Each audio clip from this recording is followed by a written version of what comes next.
ఆంధ్రప్రదేశ్లో విజయవాడ సెంట్రల్ నియోజకవర్గం అక్కడ రాజకీయ పరిణామాలు రసకందాయంగా మారినాయి. ఇరు పార్టీల్లో కూడా అదే. వైఎస్ఆర్సీపీ పార్టీలోనూ తెలుగుదేశం పార్టీలోనూ కొంత అయోమయం నెలకొంది. ఈ నియోజకవర్గంలో 2019 ఎన్నికల్లో విజయం సాధించిన అక్కడుండే శాసనసభ్యుడు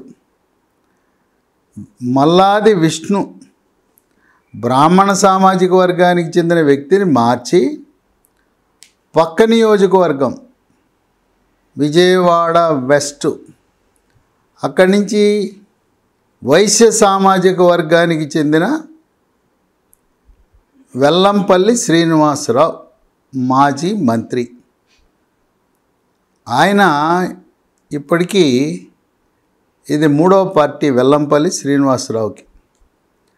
2009లో విజయవాడ వెస్ట్ నుంచి ప్రజారాజ్యం పార్టీ తరపున విజయం సాధించాడు. తదుపరి 2014లో భారతీయ జనతా పార్టీ తరపున పోటీ చేసి స్వల్ప ఓట్లతో ఓటమి చెందాడు. 2014లో అదే నియోజకవర్గంలో పోటీ చేశాడు విజయవాడ వెస్ట్ నుంచి. విజయవాడ వెస్ట్లో అప్పుడు వైఎస్ఆర్సీపీ పార్టీ తరపున పోటీ చేసిన జలీల్ ఖాన్ ఒక 3000 ఓట్లతో విజయం సాధించాడు. వెల్లంపల్లి శ్రీనివాస్ 2016లో భారతీయ జనతా పార్టీని వీడి వైఎస్ఆర్సీపీ పార్టీలో చేరి 2019 ఎన్నికల్లో విజయవాడ వెస్ట్ నుంచి పోటీ చేసి గెలిచాడు. విజయవాడ వెస్ట్లో 3 సార్లు పోటీ చేశాడు. 2 సార్లు గెలిచాడు. గెలిచినప్పుడు 8000 ఓట్ల మెజారిటీ వచ్చింది. ఓడినప్పుడు 3000తో ఓడాడు. మరి ఆయన తెచ్చి విజయవాడ సెంట్రల్లో అభ్యర్థిగా ఇక్కడ విష్ణు, ఆయనకి సర్వే నివేదికలు సరిగా లేవు, గెలుపు అవకాశాలు మల్లాది విష్ణు గెలవడని పక్క నియోజకవర్గం నుంచి వెల్లంపల్లి శ్రీనివాసుని తెచ్చి ఇక్కడ పోటీకి నిలపాలని వైఎస్ఆర్సీపీ జగన్మోహన్ రెడ్డి తలపెట్టాడు.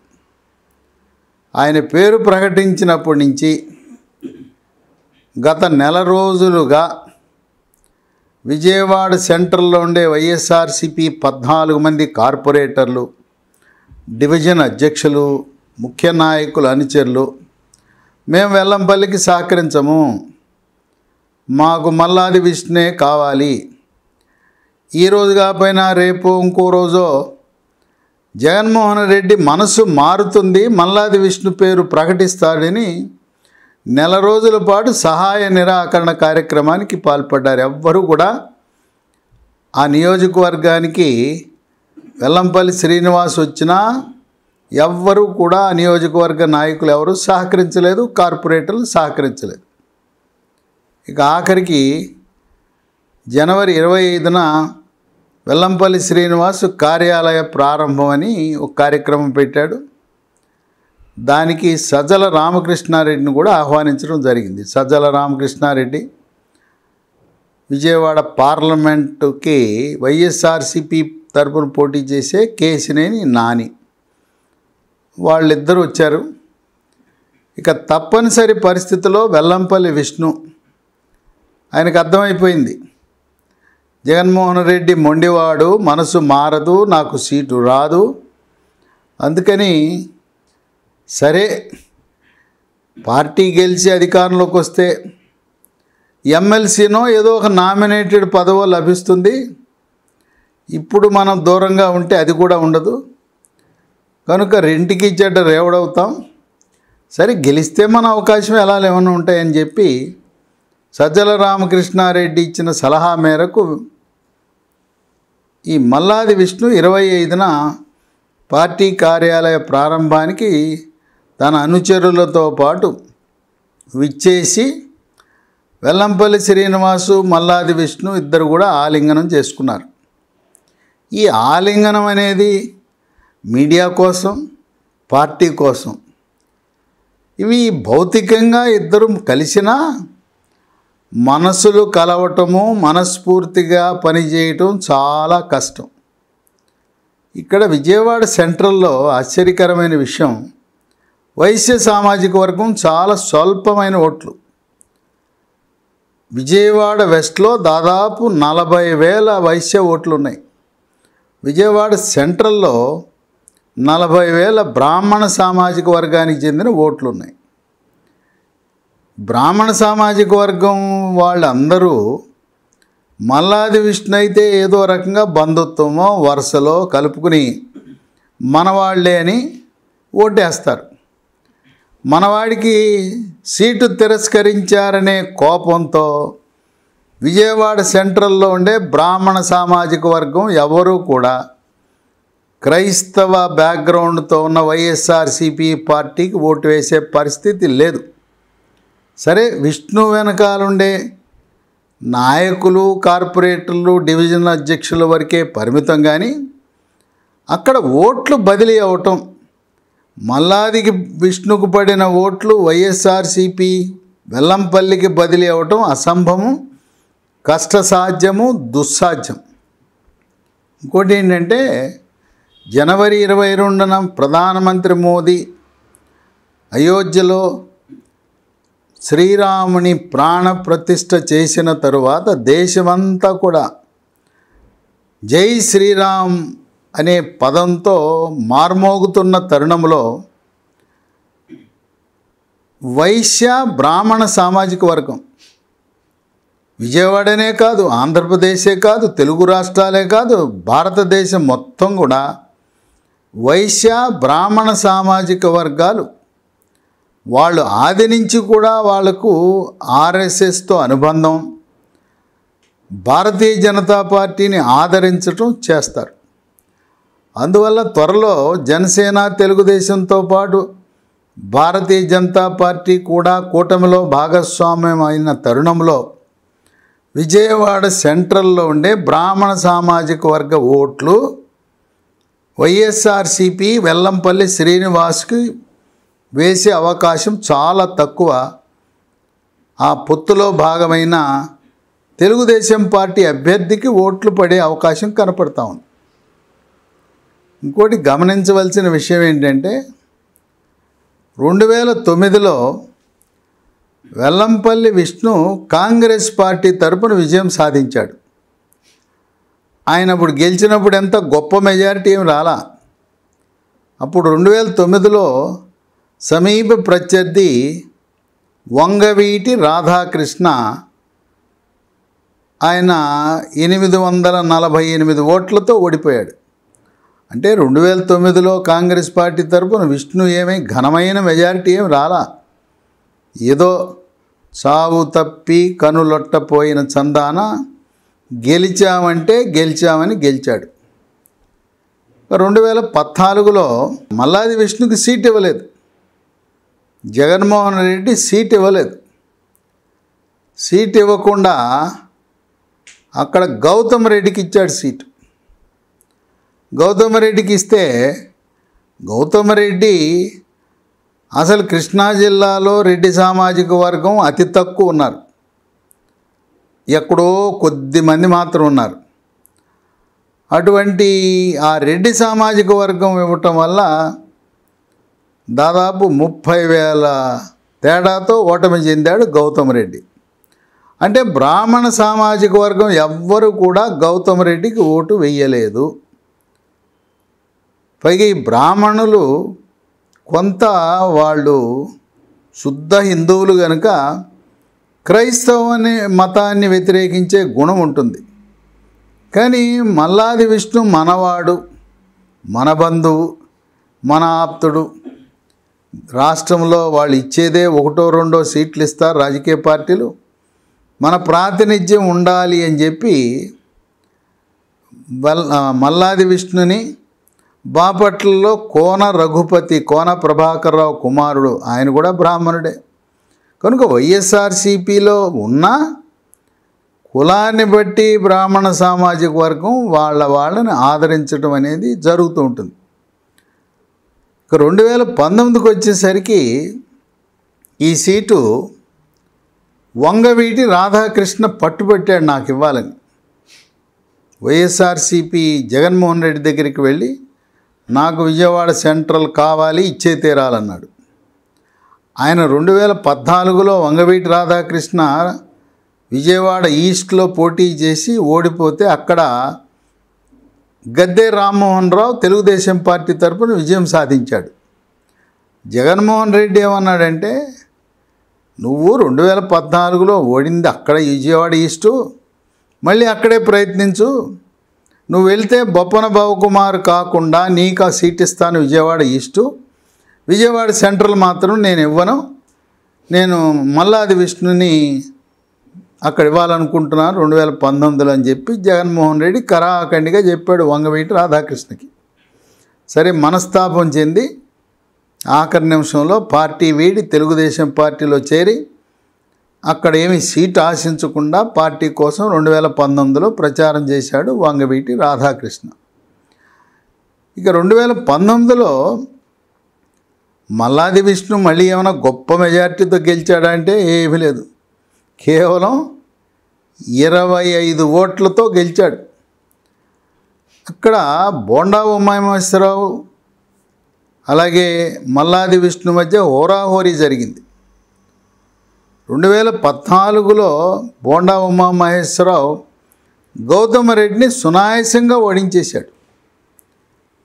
ఈ 25 ఓట్లతో గెలిచి పార్టీ ఏమీ బలంగా లేదు వైఎస్ఆర్సీపీ పార్టీ. ఆ విధంగా మల్లాది విష్ణు, వెల్లంపల్లి శ్రీనివాస్ విజయవాడ సెంటర్లో మనుషులు కలిసిన మనసులు కలవకుండా లోపల ఈ మల్లాది విష్ణు అతనికి సంబంధించిన నాయకులు అందరూ కూడా వెల్లంపల్లి శ్రీనివాస్ ఓడాలనే కోరుకుంటారు. ఓడిపోతే మళ్ళీ తన స్థానానికి విజయవాడ వెస్ట్కి వెళ్ళిపోతాడు. మళ్ళీ ఇక్కడ గెలిస్తే మన అన్న మల్లాది విష్ణుకి ఏమైనా ఇక స్థానచలనం ఉంటుంది, ఈయనకి రాజకీయ అవకాశాలు ఉండవు అని చెప్పి ఈ క్యాడర్ కూడా ఏదో పార్టీ చెప్పింది మల్లాది విష్ణు గౌరవాన్ని కాపాడటానికి మొక్కుబడిగా కలిశారు, మనస్ఫూర్తిగా కలవలేదు. అందువల్ల ఇది వైఎస్ఆర్సీపీకి బలమైన నియోజకవర్గం ఏమాత్రం కాదు. ఇదిలా ఉంటే విజయవాడ సెంట్రల్లో అక్కడ బోండా ఉమామహేశ్వరరావు 2009 నుంచి 14 వరకు గట్టిగా పార్టీ కోసం కృషి చేశాడు. 2014లో అక్కడ 28,000 మెజార్టీతో గెలిచాడు, గౌతమ్ రెడ్డిని ఓడించాడు. 14 నుంచి 19 వరకు అధికారంలో ఉన్నప్పుడు ఎప్పుడు నియోజకవర్గంలో రోజు పర్యటిస్తూ ప్రతి ఇంటికి మంచినీళ్ళ పైపు ట్యాప్ పెంచాడు. అట్లాగా సింగునగర్లో ఎంతో కాలంగా ఎవ్వరూ తీర్చలేనిది, ఏ ముఖ్యమంత్రి, ఏ నాయకుడు, ఏ మంత్రి, ఏ ఎమ్మెల్యే, ఎంపీ తీర్చలేని సమస్య ఆ సింగునగర్లో పెద్ద డంప్ యార్డ్ ఉంది. విజయవాడ నగరంలో ఉండే చెత్త చెదారము పొడి తడి చెత్త అంతా తెచ్చి ఆ సింగనగర్లో డంప్ యార్డ్లో వేస్తారు. అది దుర్గంధం వెదజల్లుతూ ఉంటుంది. రాత్రిపూట నుప్పు మంటలు వస్తాయి, పొగ వస్తుంది. చుట్టుపక్కల 10 కిలోమీటర్లు ఉండే ఆ సింగునగర్ వాసులకు నిద్రపట్టే పరిస్థితి లేదు. రోడ్డు మీద వెళ్తుంటే దట్టమైన పొగ, వాహనదారులకు రోడ్డు కూడా కనపడదు. అటువంటి మొండి సమస్య, ఎవరూ చెయ్యలేని సమస్యని ఆనాటి మున్సిపల్ శాఖ మంత్రి నారాయణ సహాయంతో ఈ బోండా ఉమామహేశ్వరరావు ఆ డంప్ యార్డ్ని పూర్తిగా తొలగించేలా ఆ సింగునగర్కి ఆ పట్టిన దరిద్రాన్ని వదిలించటంలో సఫలీకృతమయ్యాడు. సింగునగర్ ప్రజలు ఎప్పటికీ బోండా ఉమామహేశ్వరరావుకే పార్టీలకు అతీతంగా వ్యక్తిగతంగా ఆయనకు రుణపడి ఉంటారు. నారాయణతో ఉన్న సాన్నిహిత్యంతో బోండా ఉమామహేశ్వరరావు రోడ్లు, డ్రైన్లు, అనేకమైన అభివృద్ధి కార్యక్రమాలు ఏ నియోజకవర్గంలో జరగని విధంగా అభివృద్ధి, కళ్ళకు కనపడే అభివృద్ధే కాదు, పిలిస్తే పలికే మనిషిగా ప్రజల హృదయాల్లో ఆయన శాశ్వత స్థానాన్ని పొందాడు. దురదృష్టవశాత్తు బోండా ఉమామహేశ్వరరావు కేవలం 25 ఓట్లతో ఓడాడు. ఈ విజయవాడ సెంట్రల్ నియోజకవర్గంలో బ్రాహ్మణ సామాజిక వర్గం 40,000తో పాటు కాపు సామాజిక వర్గం కూడా 50,000 ఓట్లుంటాయి. జనసేన పార్టీ, తెలుగుదేశం పార్టీ విడివిడిగా పోటీ చేయటం వల్ల బోండా ఉమామహేశ్వరరావు ఓడాడనేది నిజం. ఆ రోజున చంద్రబాబు నాయుడు తెలివిగా బీజేపీని, జనసేనను వేడకుండా వాళ్ళతో కలిసి పొత్తు పెట్టుకొని 2014లో 2019లో పోటీ చేసి ఉన్నట్లయితే ఇక్కడుండే బ్రాహ్మణ సామాజిక వర్గం, కాపు సామాజిక వర్గం వాళ్ళందరూ కూడా తెలుగుదేశం పార్టీ అభ్యర్థికి ఓట్లు వేసేవారు. మళ్ళీ 30,000తో మెజారిటీతో గెలిచేవాడు. ఈ బీజేపీతో తగాదా పెట్టుకోవటం వల్ల బ్రాహ్మణ సామాజిక వర్గం దూరం అవటం, కాపు సామాజిక వర్గం జనసేన వల్ల దూరం అవటం, అందువల్ల బోండా ఉమామహేశ్వరరావు ఓటమి చెందాడు. ఇప్పుడు ఒక చిన్న వివాదం చెలరేగింది విజయవాడ సెంట్రల్ నియోజకవర్గంలో. వంగవీటి రాధాకృష్ణ ఆయన ముందు నుంచి సెంట్రల్లో, విజయవాడ సెంట్రల్లో అంటున్నాడు. 2004లో విజయవాడ ఈస్ట్ నుంచి కాంగ్రెస్ పార్టీ తరపున విజయం సాధించాడు వంగవీటి రాధాకృష్ణ. ఈ వంగవీటి కుటుంబం వాళ్ళు విజయవాడ ఈస్ట్లో ఎక్కువ కాలము, ఎక్కువసార్లు విజయం సాధించారు. వాళ్ళ కుటుంబం ఎప్పుడు కూడా విజయవాడ సెంట్రల్ అనేది ఈ నియోజకవర్గం 2009లోనే ఏర్పడింది. అంతకుముందు 1985లో వంగవీటి మోహనరంగ ఎమ్మెల్యే కాంగ్రెస్ పార్టీ తరపున, తర్వాత 1989లో 94లో 2 సార్లు వంగవీటి రత్నకుమారి రాధాకృష్ణ తల్లి విజయవాడ ఈస్ట్ నుంచి కాంగ్రెస్ పార్టీ తరపున విజయం సాధించింది. 1999లో విజయవాడ ఈస్ట్లో బీజేపీ పార్టీ తరపున కోట శ్రీనివాసరావు విజయం సాధించాడు. 2004లో ఒకే ఒక్కసారి ఇప్పటి వరకు వంగవీటి రాధాకృష్ణ విజయం కాంగ్రెస్ పార్టీ తరపున విజయవాడ ఈస్ట్లో గెలిచాడు. అందువల్లనే జగన్మోహన్ రెడ్డి, నువ్వు గెలిచింది, మీ కుటుంబం అంతా కూడా గెలిచింది విజయవాడ ఈస్టు, నువ్వెందుకు సెంట్రల్ అడుగుతావు? సెంట్రల్ అంటే అక్కడ కాపులతో పాటు బ్రాహ్మణ సామాజిక వర్గం చాలా కీలకమైన సామాజిక వర్గం. వాళ్ళు మల్లాది విష్ణు లాంటి బ్రాహ్మణ సామాజిక వర్గానికి చెందిన ఎమ్మెల్యే అభ్యర్థి ఉంటే కులం చూసి ఓటేస్తారు. లేదా భారతీయ జనతా పార్టీ ఉంటే అనాదిగా ఆర్ఎస్ఎస్కి అనుబంధంగా ఉన్న వైశ్య బ్రాహ్మణ సామాజిక వర్గాలు బీజేపీకి ఓటేస్తారు. అందువల్ల జగన్మోహన్ రెడ్డి విజయవాడ ఈస్ట్ అని గట్టిగా రాధాకృష్ణకి చెప్పాడు. మళ్ళీ వంగవీటి రాధాకృష్ణ మనస్సు ఆ విజయవాడ సెంట్రల్లో 2009లో పిఆర్పి పార్టీ తరపున పోటీ చేశాడు వంగవీటి రాధాకృష్ణ. అక్కడ 848 ఓట్లతో ఓడిపోయాడు. దురదృష్టం ఏంటంటే అక్కడ విజయవాడ 2009లో 3 సీట్లలో పోటీ చేస్తే పిఆర్పి, విజయవాడ ఈస్ట్లో కమ్మ సామాజిక వర్గానికి చెందిన యలమంచిలి రవి గెలిచాడు.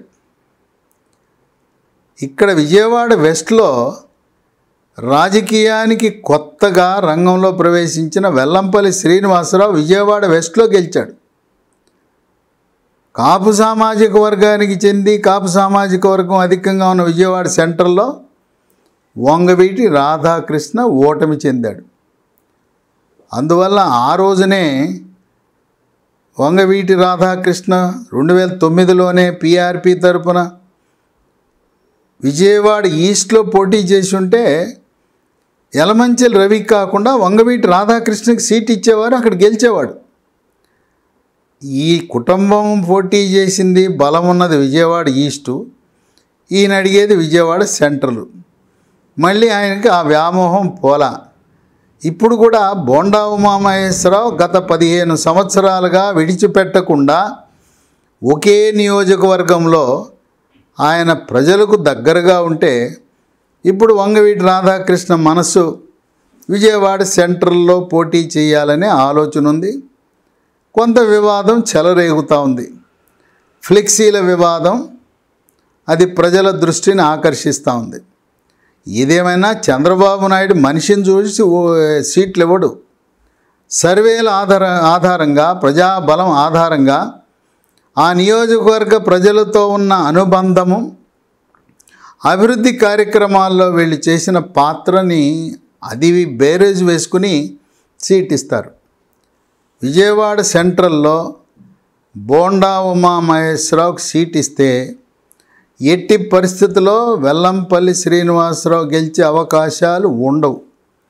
ఎందుకంటే తన సొంత సామాజిక వర్గం, వైశ్య సామాజిక వర్గం విజయవాడ వెస్ట్లో ఉంటే, ఇక్కడ బ్రాహ్మలు వెల్లంపల్లి శ్రీనివాసరావుకు వేరు. వాళ్ళు బీజేపీతో ఉన్న అనుబంధాన్ని బట్టి బోండా ఉమామహేశ్వరరావుకు వేస్తారు. పైగా ఇప్పుడు ఈ ఎన్నికల్లో 2024 ఎన్నికల్లో కాపు సామాజిక వర్గం అంతా కూడా జనసేన పవర్ స్టార్ పవన్ కళ్యాణ్ వల్ల అందరూ కూడా వైఎస్ఆర్సీపీ పార్టీకి దూరం అయ్యారు. ఇంకో విషయం ఏంటంటే, ఉమ్మడి కృష్ణా జిల్లాలో గుడివాడలో కొడాలి నాని, మచిలీపట్నంలో పేర్ని నాని వాళ్ళు పవర్ స్టార్ పవన్ కళ్యాణ్ని అవమానపరిచే విధానము, అసభ్యకర పదజాలము, అమ్ముడు పోయాడు ప్యాకేజీ అని, ఆ విధంగా ఈ కాపు సామాజిక వర్గాన్ని చేతులారా చెడగొట్టుకున్నారు. ఇప్పుడు రాష్ట్ర వ్యాప్తంగా ఉన్నట్టే కృష్ణా జిల్లాలో ఉండే కాపు సామాజిక వర్గం కూడా జనసేన పార్టీతో పొత్తుండటం వల్ల వాళ్ళు తెలుగుదేశం, జనసేన రేపు రాబోయే సమయంలో బీజేపీ కూటమికి మద్దతు ఇచ్చే అవకాశం ఉంది. కనుక విజయవాడ సెంట్రల్లో ఉండే కాపులు వెల్లంపల్లికి ఓట్లు వేయరు. అందువల్ల ఆయన జగన్మోహన్ రెడ్డి ఈయన్ని సెంట్రల్కి వెళ్ళమంటే వెల్లంపల్లి శ్రీనివాస్కి ఇష్టం లేదు. అయిష్టంగానే ఇక బాసు చెప్పాడు, నన్ను మంత్రి చేసి ఆదరించాడు, ముఖ్యమంత్రి ఆదేశించాడు కనుక, ఆయన చేతిలో ఏదో సర్వే నివేదికలు ఉన్నాయి కనుక ఆ ప్రశాంత్ కిషోర్ టీం చేసిన నివేదికల ఆధారంగా నన్ను పంపుతున్నాడని అయిష్టంగానే ఆయన వచ్చి ఈ నియోజకవర్గంలో పోటీ చేయడానికి అంగీకరించాడు.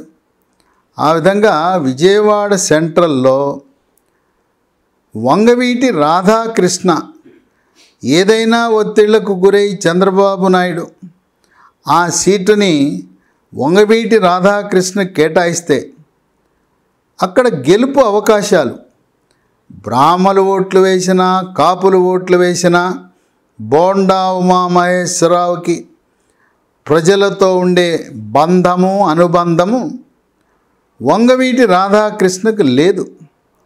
పోనీ ఈయన 2009లో ఓటమి చెందిన తరువాత అదే నియోజకవర్గాన్ని నమ్ముకుని నేటి వరకు 15 ఏళ్ళు పనిచేస్తున్నట్లయితే వంగవీటి రాధాకృష్ణని గౌరవిస్తారు ఆ నియోజకవర్గ ప్రజలు.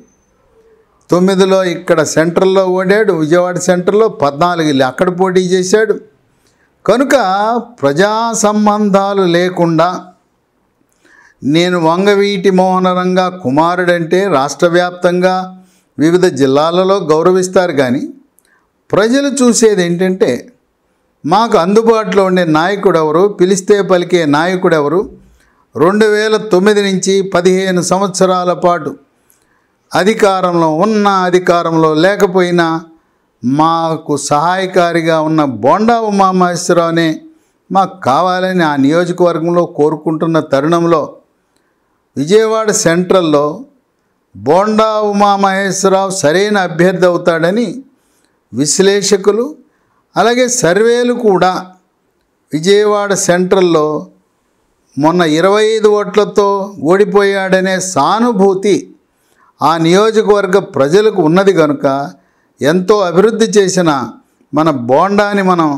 ఎమ్మెల్యేగా గెలిపించుకోలేకపోయామనే భావన ఆ నియోజకవర్గ ప్రజలకు కులాలకు అతీతంగా, ముఖ్యంగా ఈయన వెనుకబడిన వర్గాలు అధికంగా ఉన్న, ఆర్థికంగా వెనుకబడి ఉన్న సింగునగర్ ప్రజలు అధిక శాతం 100కి 90 మంది బోండా ఉమామహేశ్వరరావుని వ్యక్తిగతంగా ఆయన చేసిన అభివృద్ధి కార్యక్రమాలు ఆ నగరానికే ఒక మాయని మచ్చ లాంటి ఆ డంప్ యార్డు సమస్యని శాశ్వతంగా పరిష్కారం చేసినందుకు తెలుగుదేశం పార్టీ బోండా ఉమామహేశ్వరరావుకి సీట్ ఇస్తే విజయం తథ్యమని రాజకీయ విశ్లేషకులు భావిస్తున్నారు.